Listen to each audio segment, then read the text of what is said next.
यह लड़का ईशान वास्तव में कुछ है। वह बहुत गर्व 3 × 9 = 3 का जवाब देता है, जो अपनी कक्षा का इक्का की तरह एहसास देता है कि वह खतरनाक है। आपका जवाब क्या था? जो कि बहुत आसान लगता है। इतना ही नहीं, वह सभी विषयों पर 0 अंक लाता होता है। उसकी पुस्तक गलत उत्तरों से भरी होती है। वह स्कूल न जाने के लिए बीमार होने का दिखावा करता होता है और ट्रैक्टर को देखने के लिए आता होता है। अध्यापक उत्तर देने को कहती है, लेकिन वह एक शब्द नहीं कहता। वो गुस्सा होने वाली होती है। वह अजीब सा जवाब देता है, जिससे उसे अध्यापक को वास्तव में गुस्सा आ जाता है। बाहर जाओ, मेरी कक्षा से बाहर हो जाओ अभी।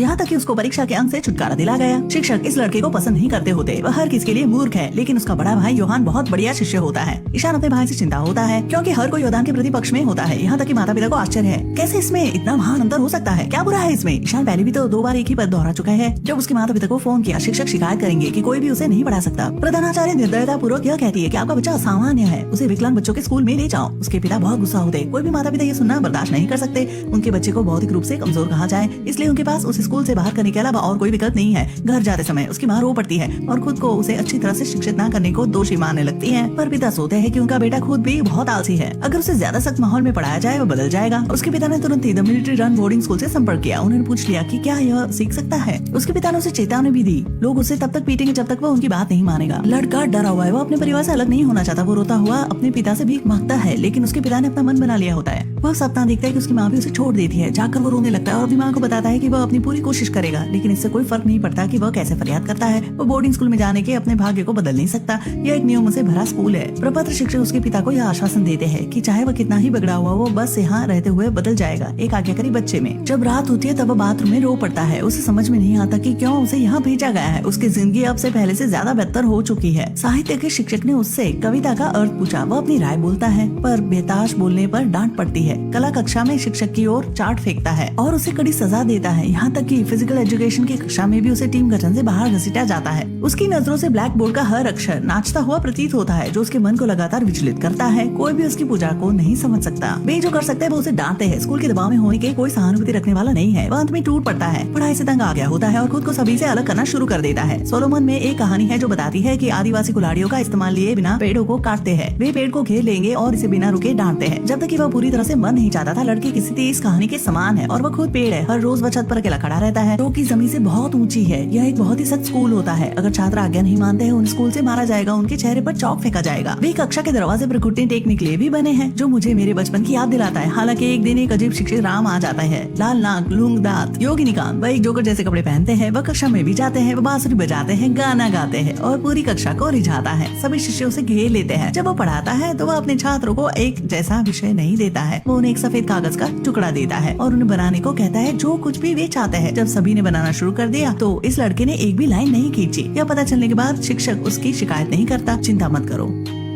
जल्द करने की कोई आवश्यकता नहीं। हालांकि कक्षा के बाद वह अभी भी नहीं जानता कि क्या बनाना है। राम से उसका नाम पूछता है। वह एक शब्द भी नहीं कहता। सूर्यास्त पर ईशान झील के किनारे खड़ा होता है। वह अलग हो चुका है और कोई भी उसकी मदद नहीं करना चाहता।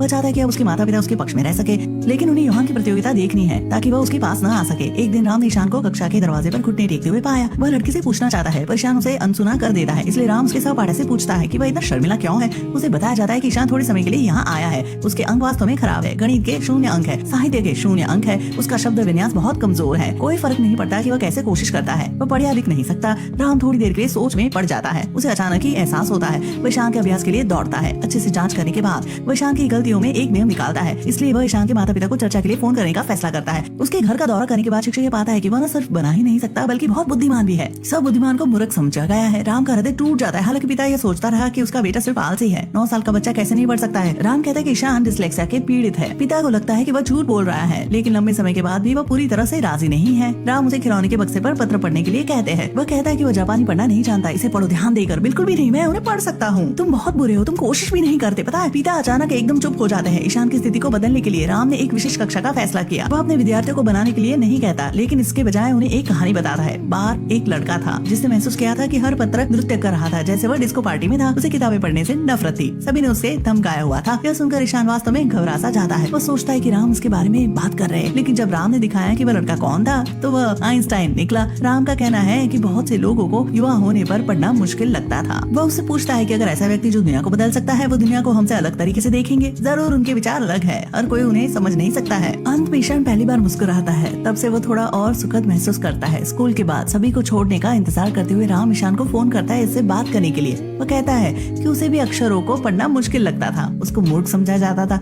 लेकिन अब वह एक शिक्षक बन गए हैं। ईशान की मदद करने के लिए उसके डिसलेक्सिया से राम प्रधानाचार्य से पूछने आता है अगर वह ईशान को अपनी कक्षा में पढ़ना और लिखना सिखा सकता है। वह ईशान को अकेला नहीं छोड़ना चाहता। डिसलेक्सिया से पीड़ित बच्चे के लिए यह कितना बुरा है जब वह पढ़ नहीं सकता। उसे हमेशा एक मूर्ख समझा गया, हालांकि उसकी गलती नहीं। उसके पिता ने उसे थप्पड़ मारा, धमकाया गया होता है, अलग कर दिया गया होता है, डांटा गया होता है। वह सब कुछ जो उसी उम्र में एक बच्चा करता है जैसा वह कर सकता है, उसके लिए पूरी तरह से मुश्किल है।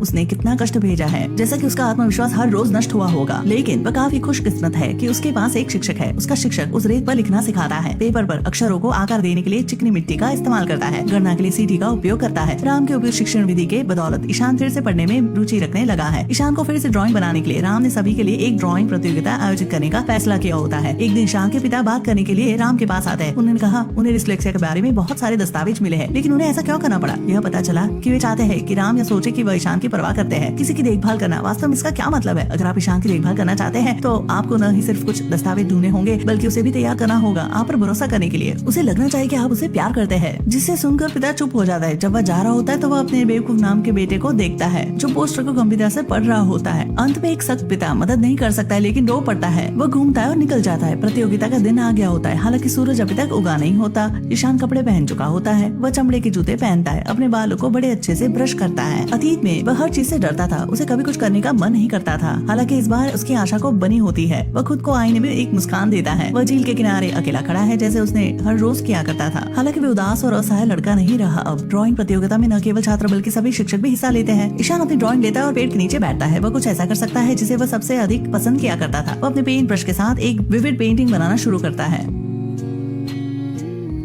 अपनी पेंटिंग को खत्म करते हुए ईशान इसे दिखाने के लिए राम के पास आता है, लेकिन राम की पेंटिंग को देखने के बाद वह बहुत कुछ होते हैं। वह बहुत छू जाता है। लड़के की रंग योजनाओं की प्रतिभा से राम भी चकित रह जाता है। प्रतियोगिता के अंत में ईशान को प्रथम पुरस्कार जीतने की घोषणा की जाती है।